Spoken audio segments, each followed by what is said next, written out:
Assalamualaikum warahmatullahi wabarakatuh. Kami dari kelompok 2 program studi farmasi mata kuliah Pancasila akan menampilkan hasil wawancara kami tentang implementasi keadilan sosial di Indonesia. Saya Naufa Fadlan Isani, NPM 24203. Saya Rika Fatima Zahra dengan NPM 24162. Saya Fatiana Hedendra dengan NPM 24162. Saya Nabila Melani Setiawan dengan NPM 24190. Saya Sheila Selviana dengan NPM 24167. Saya Naisa Mungsuka dengan NPM 24165. Saya Fairuz Nafisa Faikatuzini dengan NPM 24198. Saya Ulia Rumadisa dengan NPM 182. Baik, saya mulai ya Bapak.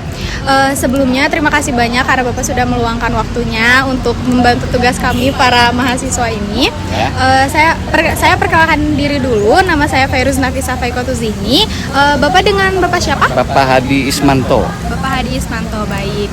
Bapak, jadi tugas kami ini kan mata kuliahnya Pancasila ya Pak, di mana kita sedang membahas mengenai implementasi keadilan sosial di Indonesia ini apakah sudah rata atau belum nih. Nah, menurut Bapak pribadi, untuk di negara Indonesia pribadi, mungkin di sekitar Bapak gitu ya, di lingkungan sekitar Bapak, apakah keadilan sosial ini sudah diterapkan oleh seluruh masyarakat secara rata dan juga dibantu oleh pemerintah atau masih ada perbedaan nih Pak? Masih ada perbedaan ya kayak. Kalau menurut keadilannya masih ada yang kurang-kurang. Ya mungkin kedepannya pemerintah bisa membagi waktunya, terus bisa adil seluruh masyarakat dan Indonesia itu aja. Baik. Jadi menurut Bapak masih ada perbedaan? Ada perbedaan. Jelas ya, baik. Lalu Bapak, saya mau mengangkat satu isu di mana ini tuh terjadi di kota Jakarta. Waktu itu ada kebakaran di pemukiman padat yang ternyata terlihat nih dari video ada orang yang anggapannya sosialnya tinggi itu dari apartemen memvideokan bahwa ada ekonomi yang dianggap rendah itu pemukimannya padat dan kebakaran di mana ternyata ada dinding pembatas antara istilahnya si miskin dan si kaya. Nah, menurut Bapak, apakah itu terjadi hanya di kota-kota besar atau ternyata di kota-kota lain pun sebenarnya masih terlihat jelas gitu perbedaan besar antara kesenjangan sosial? Dengan sosial tersebut ya memang ada dengan sosial tersebut, tapi ini harus pemerintah ikut tangan ya, ikut campur tangan. Jadi yang pemukiman padat bisa direlokasikan ke apartemen. Itu aja ya. Jadi menurut Bapak pribadi masih terlihat jelas ya antara kesenjangan sosial tersebut. Lalu upaya yang dapat pemerintah dan masyarakat lakukan kira-kira apa Pak selain tadi pemerintah itu memindahkan pemukiman padat itu ke apartemen?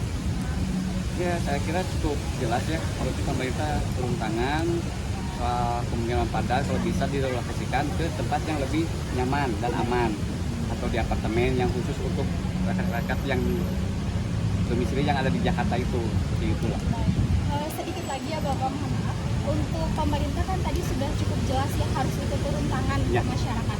Tapi untuk masyarakatnya pribadi nih, apakah semisal masih terlihat antara keadilan sosial yang kentara sekali gitu perbedaannya? Cukup sih, saya kira cukup untuk ini, untuk masyarakatnya sendiri. Di pemerintahan yang baru untuk keadilannya saya rasa cukup. Terima kasih banyak ya Bapak. Semangat kerjanya Pak. Sama-sama. Ya, salam sehat. Assalamualaikum warahmatullahi wabarakatuh. Kami dari tim 2, kelompok 2 akan memperkenalkan diri. Dimulai dari Rafli. Saya Muhammad Rafli Wanzaki dengan NPM 10060624157. Saya Karin Nurul Fauzana NPM 10060324193. Saya Delki Anggraini dengan NPM 10060324186. Saya Atika Fitri dengan NPM 1006063244194. Saya Hera Bukti dengan NPM 1006032412420. Saya Urazalian Segeri dengan NPM 1006060324206. Saya Risti Bauja Agustin 1006063244160. Saya Muhammad Al-Faridi dengan NPM 1006063242205. Sekian sosial project dari kami. Assalamualaikum warahmatullahi wabarakatuh. Inilah apa yang pemerintah lakukan untuk orang yang sudah punya pekerjaan. Menurut saya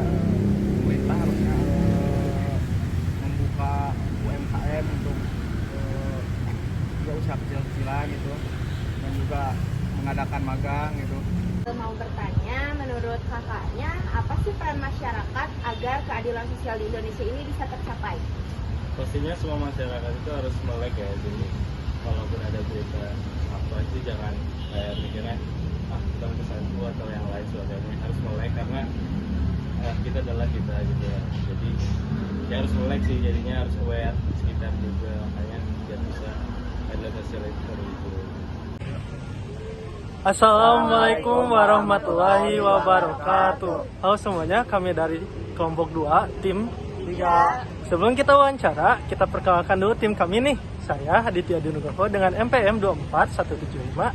Saya Fauzia dengan NPM 24159. Saya Siska Pratiwi dengan NPM 24196. Saya Linda Sari Fauzia dengan NPM 24161. Saya Naufal Azaki dengan NPM 24179. Saya Isma Nur Amalina dengan NPM 24166. Nah, sekarang kita akan wawancara. Dadah. Oke, assalamualaikum warahmatullahi wabarakatuh. Perkenalkan, nama saya Aditya Nugroho. Saya di sini bersama narasumber saya yang bernama Bapak siapa? Pak Nana. Pak Nana. Nah, Pak Nana, di sini kami bakal menanya tentang seputar implementasi keadilan sosial di Indonesia. Nah, untuk kasusnya ini, kita kan di Indonesia tuh banyak sekali fasilitas-fasilitas sekolah yang masih tidak merata dari Sabang sampai Merauke. Nah, di sini menurut Bapak nih, apakah ketimpangan fasilitas pendidikan Indonesia ini mempengaruhi kualitas pembelajaran untuk siswa atau tidak? Ya sangat berpengaruh sih. Berpengaruh ya? Iya. Terus kata Bapak sendiri, dalam aspek apa sih buat si dampak negatifnya untuk tidak pemerataan si fasilitas ini? Mungkin faktor itu ya kurang terjangkaunya itu Si pendidikannya juga ya belum kayak gitu. Terus untuk harapan Bapak ke depannya untuk fasilitas yang ada di Indonesia kayak gimana sih? ya meratalah ke pelosok-pelosok itu, kayak daerah terpencil gitu. Sama aspek internetnya juga ya Pak, kayak yang lainnya juga mungkin